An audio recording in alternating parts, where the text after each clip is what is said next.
ಸ್ನೇಹಿತರೆ, ಇನ್ನೇನು ಸಂಕ್ರಾಂತಿ ಹಬ್ಬ ಬಂದೇ ಬಿಡ್ತು. ಈ ಹಬ್ಬವನ್ನು ಸುಗ್ಗಿ ಹಬ್ಬ ಅಂತಲೂ ಕೂಡ ಕರೀತಾರೆ. ಯಾಕಂತಂದರೆ ರೈತರು ತಾವು ಬೆಳೆದಂತಹ ಬೆಳೆಯನ್ನು, ವರ್ಷವಿಡೀ ಕಷ್ಟಪಟ್ಟು ಬೆವರು ಸುರಿಸಿ ಬೆಳೆದಂತಹ ಬೆಳೆಯನ್ನು ಇವತ್ತಿನ ದಿನ ಇರಿಸಿ ಪೂಜೆಯನ್ನು ಮಾಡ್ತಾರೆ. ಈ ಹಬ್ಬದ ದಿನ ಶಿವ ಮತ್ತು ಪಾರ್ವತಿಯರು ಲೋಕ ಸಂಚಾರ ಪ್ರಾರಂಭಿಸ್ತಾರಂತೆ. ಈ ಸಂಕ್ರಮಣ ಕಾಲದ ಗೋಧೂಳಿ ಲಗ್ನಕ್ಕಿಂತ ಹೆಚ್ಚು ಸಮಯ ಈ ಭೂಲೋಕದಲ್ಲಿರ್ತಾರಂತೆ. ಹಾಗೆ ಈ ದಿನ ಹಲವಾರು ದೇವತೆಗಳಿಗೆ ಶಾಪ ವಿಮೋಚನೆ ಉಂಟಾಗಿದೆ ಅಂತ ಹೇಳಿ ಪುರಾಣದಲ್ಲಿ ಹೇಳಿದ್ದಾರೆ. ಕರ್ನಾಟಕದಲ್ಲಿ ಸಂಕ್ರಾಂತಿಗೆ ಎಳ್ಳು ಬೀರುವಂತಹ ಪದ್ಧತಿ ಇದೆ. ಈ ಸಂಕ್ರಾಂತಿ ಹಬ್ಬ ಒಂದು ದಕ್ಷಿಣ ಭಾರತದ ಪ್ರಮುಖವಾದ ಹಬ್ಬ ಆಗಿದೆ. ನಮ್ಮ ಕರ್ನಾಟಕದಲ್ಲಿ ಈ ಹಬ್ಬದಲ್ಲಿ ಮನೆಗಳಲ್ಲಿ ಎಳ್ಳನ್ನು ತಯಾರಿಸಿ ತಮ್ಮ ಸ್ನೇಹಿತರಿಗೆ, ಬಂಧು ಬಾಂಧವರಿಗೆ ಶುಭಾಶಯಗಳ ಮೂಲಕ ಎಳ್ಳನ್ನು ಹಂಚ್ಕೋತಾರೆ.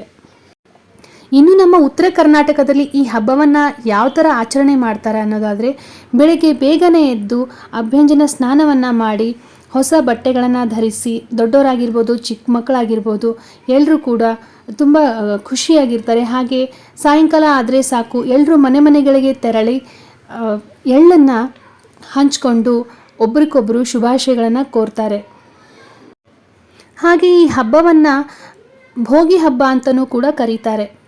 ಎಸ್ಪೆಷಲಿ ಇದರಲ್ಲಿ ನಮ್ಮ ಉತ್ತರ ಕರ್ನಾಟಕದಲ್ಲಿ ಈ ಭೋಗಿ ಹಬ್ಬದ ದಿನ ಮನೆಗಳಲ್ಲಿ ಸಜ್ಜೆ ರೊಟ್ಟಿ, ಜೋಳದ ರೊಟ್ಟಿ, ಹಾಗೆ ಬಗೆಯಾದಂತಹ ಪಲ್ಯಗಳು, ಚಟ್ನಿ ಪುಡಿಗಳು, ಸಿಹಿ ತಿಂಡಿಗಳಾದಂತಹ ಶೇಂಗಾ ಹೋಳಿಗೆ, ಮಾದ್ಲಿ, ಎಳ್ಳುಂಡೆ, ಎಳ್ಳು ಹೋಳಿಗೆ,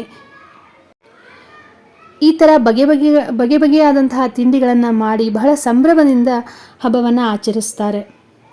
ಇನ್ನು ನಮ್ಮ ದಕ್ಷಿಣ ಕರ್ನಾಟಕ ಬಂದರೆ ಈ ಹಬ್ಬವನ್ನು ಆಚರಿಸೋ ಪದ್ಧತಿ ಸ್ವಲ್ಪ ಬೇರೆ ಆಗುತ್ತೆ.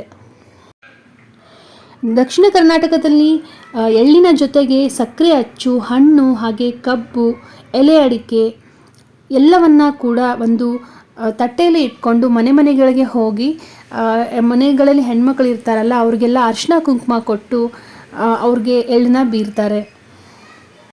ಇನ್ನು ಸಂಕ್ರಾಂತಿ ಹಬ್ಬಕ್ಕೆ ಎಳ್ಳನ್ನು ತಯಾರಿಸೋ ವಿಧಾನವನ್ನು ಹೇಳೋದಾದರೆ, ಬೆಲ್ಲದ ಚೂರುಗಳು, ಒಣ ಕೊಬ್ಬರಿ ಚೂರುಗಳು, ಹಾಗೆ ಹುರುಗಡ್ಲೆ, ಕಡಲೆ ಬೀಜ, ಅದು ಸಿಪ್ಪೆ ತೆಗೆದಂತಹ ಕಡಲೆ ಬೀಜ, ಹಾಗೆ ಹುರಿದಂತಹ ಬಿಳಿ ಎಳ್ಳು, ಈ ಎಲ್ಲವನ್ನು ಕೂಡ ಸೇರಿಸಿ ಎಳ್ಳನ್ನು ತಯಾರಿಸ್ತಾರೆ.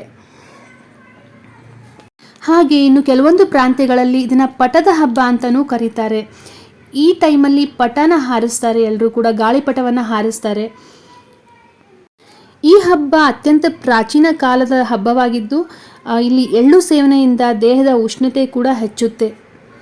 ಹಾಗಾಗಿ ಈ ಹಬ್ಬಕ್ಕೆ ಪ್ರಮುಖವಾಗಿ ಎಳ್ಳನ್ನು ಉಪಯೋಗಿಸ್ತಾರೆ. ಬನ್ನಿ ಸ್ನೇಹಿತರೆ, ಇವಾಗ ಹಬ್ಬದ ಬಗ್ಗೆ ತಿಳ್ಕೊಂಡ್ವಿ. ಇವಾಗ ಸಂಕ್ರಾಂತಿ ಹಬ್ಬದ ಸುಗ್ಗಿ ಕಾಲದ ಹಾಡನ್ನು ಕೇಳ್ಕೊಂಡು ಬರೋಣ.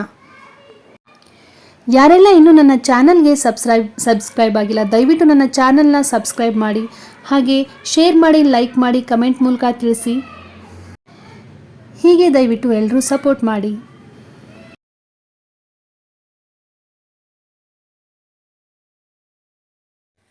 ಬೆಳಗಾಗಿ ನಾನೆದ್ದು ಯಾರ್ಯಾರ ನೆನೆಯಲಿ, ಎಳ್ಳು ಜೀರಿಗೆ ಬೆಲೆಯೋಳ.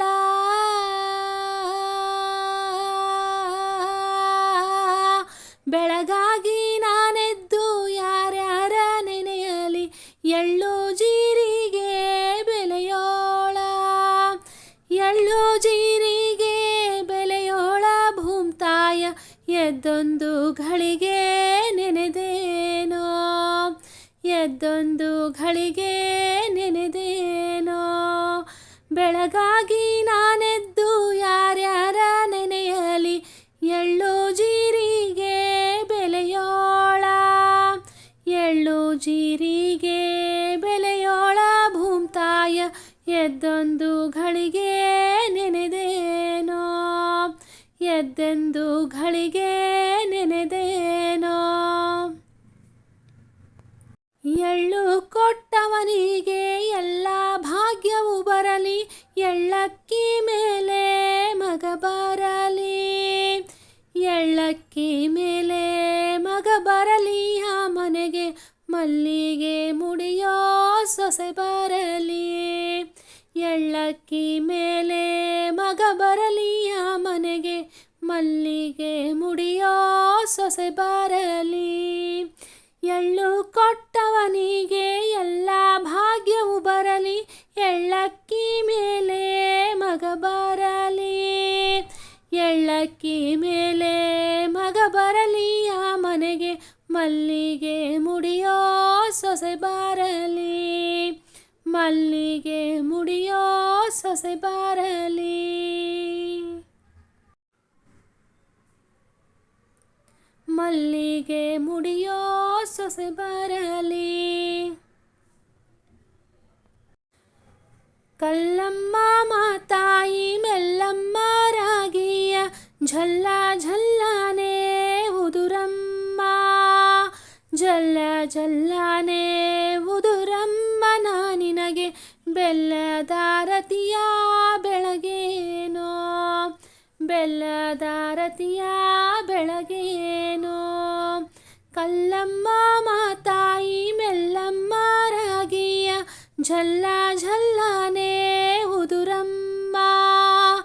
ಝಲ್ಲ ಝಲ್ಲನೆ ಉದುರಮ್ಮ, ನಾ ನಿನಗೆ ಬೆಲ್ಲದಾರತಿಯ ಬೆಳಗೇನೋ. ಬೆಲ್ಲದಾರತಿಯ ಬೆಳಗೇನೋ.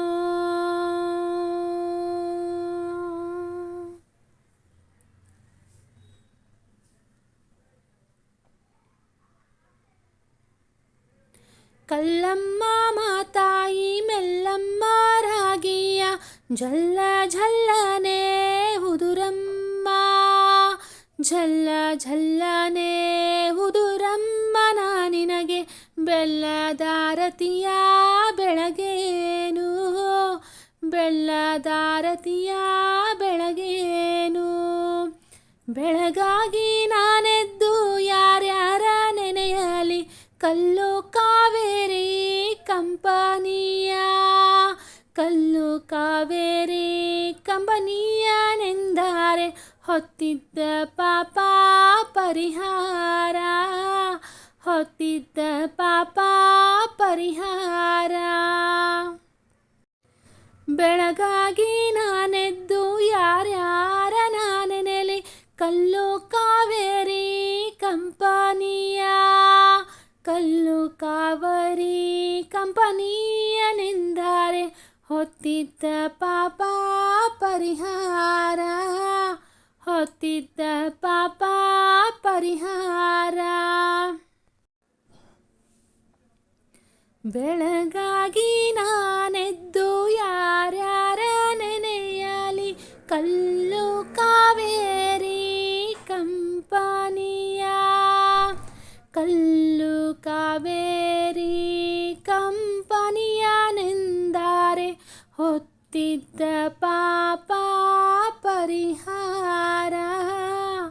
ಹೊತ್ತಿದ್ದ ಪಾಪ ಪರಿಹಾರ. ಹೊತ್ತಿದ್ದ